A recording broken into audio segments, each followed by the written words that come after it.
Negativity begets negativity. When we shroud our eyes with darkness, all we will ever see is darkness. If we want to live a delightfully magnificent life, we must actively work to ensure our existence does not become a prison of our own design. We must find ways to grant others the opportunity to find us. We must seek out beauty, spend time with new spirits, and bask in the radiant rays of each new day. As we celebrate the goodness of the world, it opens up opportunities for us to create gateways in our walls. It reminds us why we would want to invite delightful new spirits to be near us. And perhaps most importantly, it gives our incorporeal union the ability to breathe. As we move deeper into our spirit palace, let's ease away the weariness and doldrums of our day. Hold space with me for a moment. Close your eyes and take a deep breath. Once your lungs feel full and whole, exhale. Feel the vibrant energy of your insides. Explore the spectacular sensations of being alive. Focus on the pleasure of each breath. Feel its life-giving energy. And silently listen as I speak. I don't know if you are aware of this, but you are incredible. You are more spectacular than the first days of summer.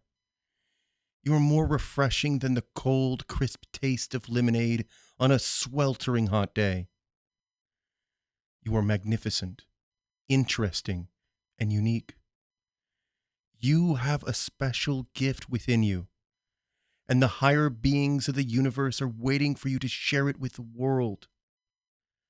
They, just like the many people who love you, are waiting for you to stretch out your wings and achieve your dreams.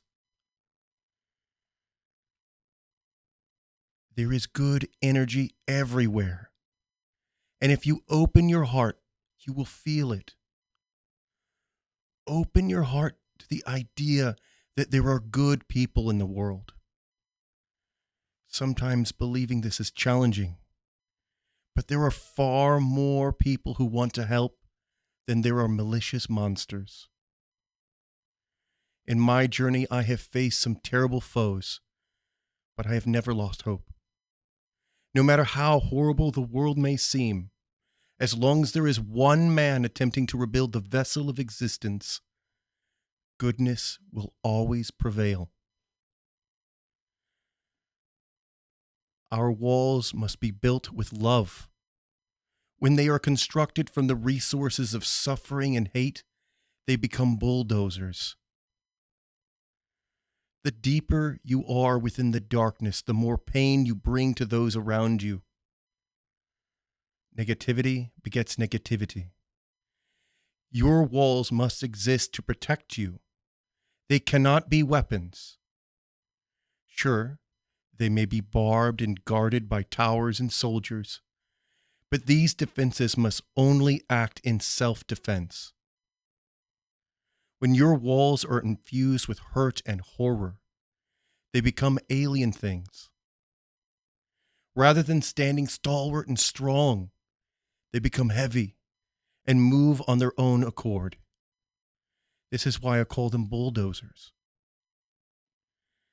Personal boundaries should be clearly defined, healthy, and fair. We all know that life is not fair. But what you may not know is that relationships should always be fair. We should seek to elevate the vibration of every relationship in our life. Each transaction should be harmonious, mutually beneficial, and infused with honesty.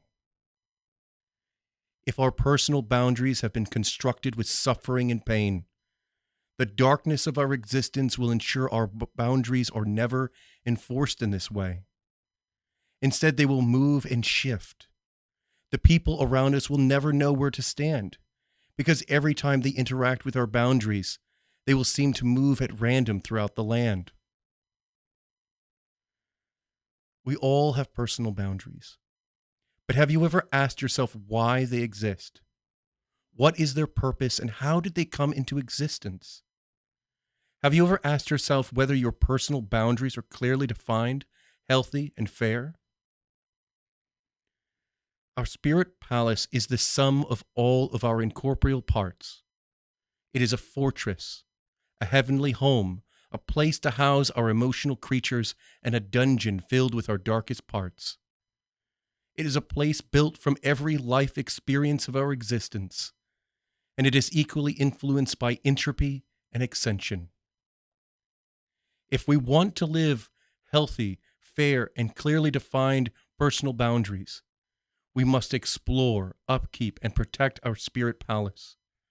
We must feed our mind, spirit, and soul the Scooby snacks they need. Our emotional creatures must be offered the energy and attention they seek. Our dark parts must be approached with care, consideration, and willful intent. We must use our towers to do more than simply defend.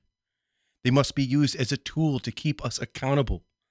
They need to tell us if our walls have become steamrollers, notify us when we are breaking the boundaries of others, and protect our own. I have some homework for you. I want you to slice out a little bit of time today to think and feel. It doesn't matter when, but when you do, I want you to take a deep look at your personal boundaries. Grab yourself a notebook and a delightful little pen. Jot down the personal boundaries you are aware of. Ask yourself why they exist. Do they have a gate? And are they healthy, fair, and clearly defined?